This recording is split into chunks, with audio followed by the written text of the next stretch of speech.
The night Amelia Godwin discovered the truth.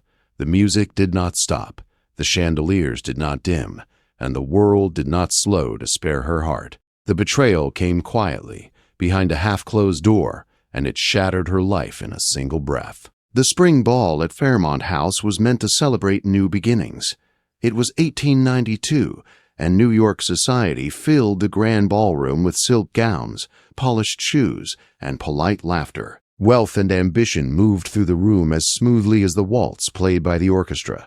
For most guests, it was a night of pleasure and display. For Amelia Godwin, it would become the most painful night of her life. She stood near the refreshment table, her fingers nervously brushing the pale blue fabric of her gown. At 22, Amelia was not the kind of woman who demanded attention the moment she entered a room. Her beauty was quiet and soft, noticed only by those who cared to look twice. Her brown hair was pinned neatly at her neck, her posture calm, her expression polite but distant. "You seem unusually quiet this evening, Miss Godwin," said Mrs. Belmont, an older woman known for seeing far more than she ever said aloud. One would expect more excitement from a woman soon to be married. Amelia forced a smile. "I suppose I am simply overwhelmed by the occasion." "Well," Mrs. Belmont said gently, "marriage into the Fairfax family comes with many such evenings. You will grow used to it." The mention of her engagement tightened Amelia's chest. Her marriage to Henry Fairfax had been arranged years earlier. Her father needed security. Henry needed connections. Love had never been discussed. Amelia had accepted this truth long ago and learned to live within it. Mrs. Belmont scanned the room. "Speaking of your fiancé, I have not seen him all evening, nor your dear friend, Clara Reed." Amelia followed her gaze. Henry and Clara were nowhere to be found. "Perhaps they stepped outside," Amelia said quickly, though unease stirred within her. Belmont hesitated. "My dear, forgive an old woman, but the way Mr. Bruce stole. Fairfax looks at Miss Reed is not the way an honorable man looks at his betrothed's closest friend." Heat rushed to Amelia's face. "You misunderstand." "I hope I do, Mrs. Unbringley," Belmont replied softly, before drifting away. The words stayed with Amelia, twisting in her mind. Clara Reed had been her closest friend since girlhood. Beautiful, confident, and wealthy, Clara had always shone brighter in every room. Amelia had trusted her completely. Trying to steady herself, Amelia searched the house. The ballroom, the card room, the terrace. Nothing. At last she noticed light spilling from the library door. As she approached, voices reached her ears. "Henry, this cannot continue," Clara said, her voice low and trembling. "It is not right." "Marriage is never about what is right," Henry replied calmly. "My engagement to Amelia is a transaction, nothing more." "And what of love?" Clara asked. There was a pause. Then Henry spoke again, quieter, closer. "You know my feelings are for you." Amelia could not breathe. Each word struck her like a blade. She pushed the door open. Henry and Clara stood too close, his hand resting at her waist. They stepped apart at once. "Amelia," Clara whispered, her face drained of color. "Dollar?" "Do not," Amelia said, her voice shaking despite her effort. "Do not insult me with explanations." Henry straightened his jacket, irritation flashing across his features. "You are making this into something it is not." "I heard everything," Amelia said. "Everything." Clara began to cry. "It just happened." "How long?" Amelia asked. Henry answered without hesitation. 6 months. The room spun. 6 months of lies, of smiles, of whispered reassurances. Amelia turned and walked away before they could stop her. She crossed the ballroom with her head held high, ignoring the whispers that followed. Only when she reached the garden did her strength fail. The cool night air burned her lungs. Tears fell freely now, silent and uncontrollable. Her future was gone. Her friend was lost. By morning, society would feast on her humiliation. "Are you unwell, miss?" The deep voice startled her. Amelia turned to see a tall man standing beneath the lantern light. He was broad-shouldered, dark-haired, and commanding without effort. "Forgive me," she said quickly, wiping her face. I did not know anyone was here." "No apology is needed," he replied. "These gatherings can be cruel." Something in his steady gaze broke through her defenses. "My fiancé has been unfaithful," she said quietly, "with my best friend." The man studied her for a moment. "Then the shame belongs to them, not to you." She gave a bitter laugh. "That is not how society will see it." "Society sees what it is shown," he said thoughtfully, "and it can be redirected." Amelia looked at him. Redirected how? He stepped closer, lowering his voice. "What if, instead of a woman cast aside, you became the woman a duke openly desired?" Her breath caught. "Sir, I do not understand." "I am Alexander Monroe," he said, "Duke of Blackwood." Her eyes widened. Every person in the room knew his name. Powerful, wealthy, unmarried. "Allow me to escort you back inside," he continued, "and allow me to show them that you are far from forgotten." Madness or instinct guided her hand into his. When they entered the ballroom together, the music faltered. Conversations stopped. Alexander led her to the center of the room and signaled the orchestra to halt. "Ladies and gentlemen," he said clearly, "I wish to thank you for indulging me. This evening I found myself entirely captivated by Miss Amelia Godwin. I intend to call upon her tomorrow, and I hope you will allow me the pleasure of her company." Gasps echoed across the room. Amelia felt the weight of every gaze, but she did not falter. "I would be honored, Your Grace," she said. As Alexander drew her into the first notes of a waltz, Amelia realized her life had shifted forever. The scandal had not ended. It had just been rewritten. By morning, New York had awakened hungry for answers. Carriages lined the streets outside the Godwin home before noon. Neighbors called under the excuse of concern. Friends arrived carrying sympathy wrapped in curiosity. By afternoon, Amelia understood something she had never fully grasped before. Society did not care about truth. It cared about spectacle. Her broken engagement to Henry Fairfax was already common knowledge. His betrayal with Clara Reed was whispered in corners, softened or sharpened depending on who told the tale. Yet one detail overshadowed all others: the Duke of Blackwood. Alexander Monroe's public attention had shifted the story overnight. Amelia was no longer the woman abandoned.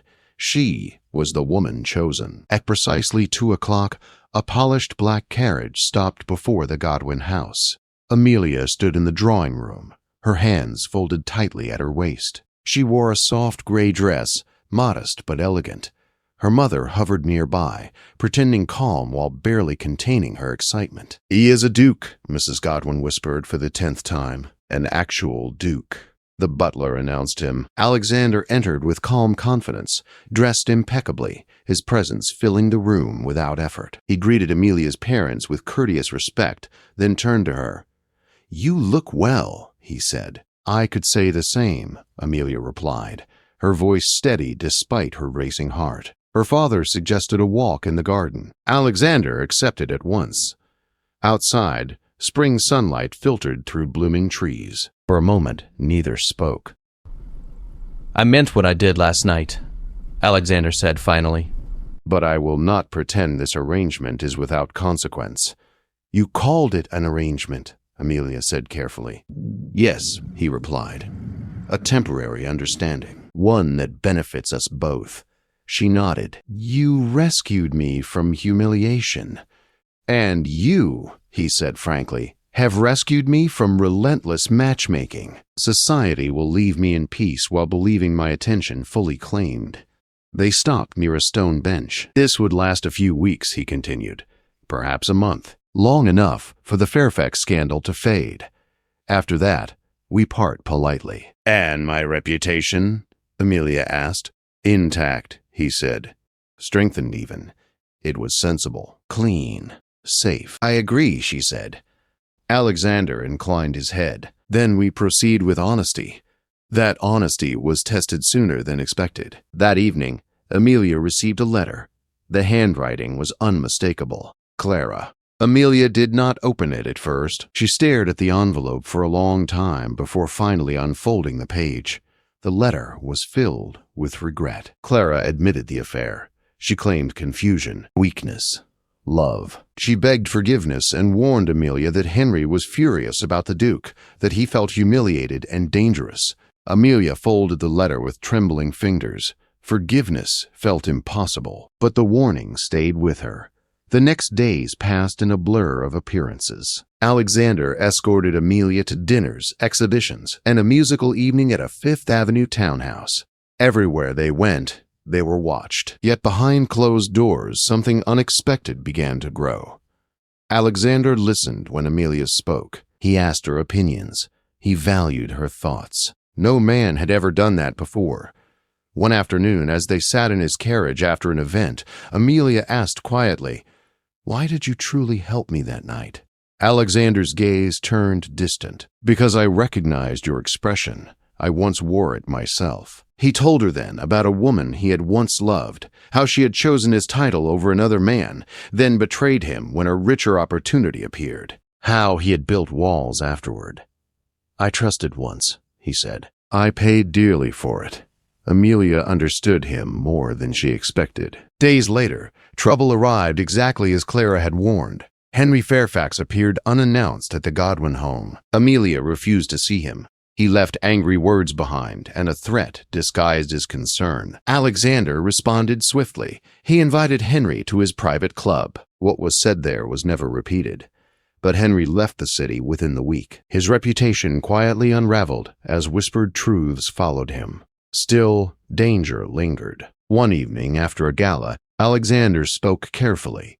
"I believe we should announce an engagement." Amelia froze.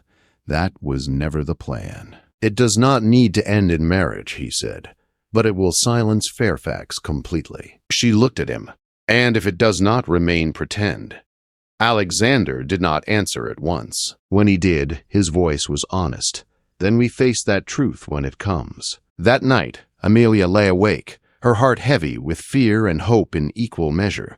She was falling in love with a man she had never intended to love, and she did not know if she was brave enough to admit it. When Alexander arrived the next afternoon, Amelia had already made her decision. "Yes," she said before he could speak. "I agree to the engagement." His relief was visible, though controlled.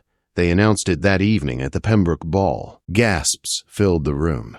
Congratulations followed. Amelia felt steady, proud, and terrified all at once. Across the room, Clara watched with tearful eyes, and somewhere beyond the lights and music, consequences gathered quietly, because love born from arrangement was still love. And love, once awakened, could no longer be controlled. The night of the engagement announcement changed everything. What had begun as protection became expectation. What had been whispered, curiosity, turned into certainty. By morning, society no longer speculated whether the Duke of Blackwood admired Amelia Godwin. It accepted that she would become his wife. Amelia woke before dawn, the weight of it pressing against her chest. She sat by the window as sunlight crept over the city, trying to understand how her life had transformed so completely in such a short time. Weeks ago, she had been a woman resigned to duty. Now she was the future Duchess of one of the most powerful men in America. Yet it was not the title that unsettled her. It was the man. Alexander Monroe was no longer simply her protector. He had become the one person whose presence steadied her heart, the one whose absence felt wrong. That frightened her more than any scandal ever could. The days that followed were filled with preparation. Dressmakers arrived. Invitations were discussed. Society women descended upon her with sudden warmth and praise that felt both flattering and hollow. Amelia learned quickly how conditional admiration could be. Alexander watched it all with quiet awareness. "You do not owe them gratitude," he told her one afternoon as they walked through his estate gardens. "They did not see you before I stood beside you." "No," Amelia said softly. "They did not." The wedding was set for early summer. Enough time to be respectable, not enough to invite doubt. As the date approached, Henry Fairfax attempted one final move. A letter arrived addressed to Alexander, filled with veiled threats and accusations. It suggested impropriety, questioned Amelia's character, implied that the engagement was a distraction from questionable business dealings. Alexander read it once and burned it. "He wants control," Alexander said calmly. "He has lost everything else." "What will you do?" Amelia asked. "End it," he replied simply. Within days, Henry Fairfax was publicly exposed. Financial records surfaced. Broken agreements were revealed. Quiet support from powerful men vanished.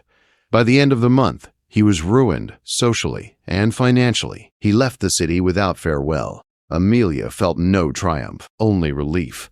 Clara Reed wrote once more. This time, Amelia answered, she did not forgive her. Not fully. But she released the bitterness that had weighed on her heart. It was not mercy for Clara.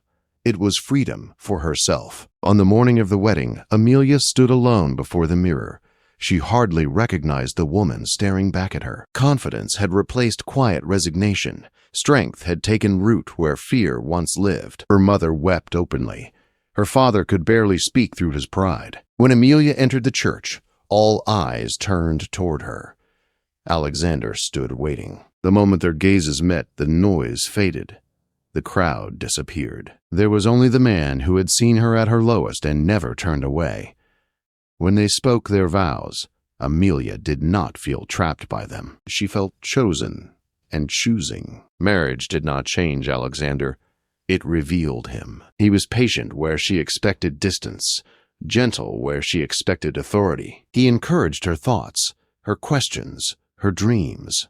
When she spoke of travel, of learning, of seeing more than society allowed women to see, he did not dismiss her. He planned with her. Their home became a place of conversation, not performance. Amelia hosted gatherings that favored ideas over display. Thinkers. Quiet brilliance instead of shallow grandeur. Society adjusted, as it always did. Months later, on a quiet autumn afternoon, Amelia sat beside Alexander in the garden of their country estate. The air was cool. Leaves turned gold around them. "I sometimes think," Amelia said, "about the woman I was before that night at the ball." "And what do you think of her?" Alexander asked. She believed survival was the same as living. He took her hand. "And now?" "Now I know the difference." Alexander kissed her fingers slowly. "So do I." They traveled the following spring, across the ocean, across expectations. Amelia stood on distant shores she had only ever imagined. Alexander watched her wonder with quiet joy, knowing he had not rescued her. She had rescued herself. Their love did not burn loudly. It endured. It grew. It healed. Years later, when society spoke of Amelia Monroe, Duchess of Blackwood, they spoke of her influence, her grace, her strength. And now, but in quiet moments, when the world was distant and still, she remembered the night her heart broke, and she thanked it, because betrayal had led her to truth, and truth had led her home.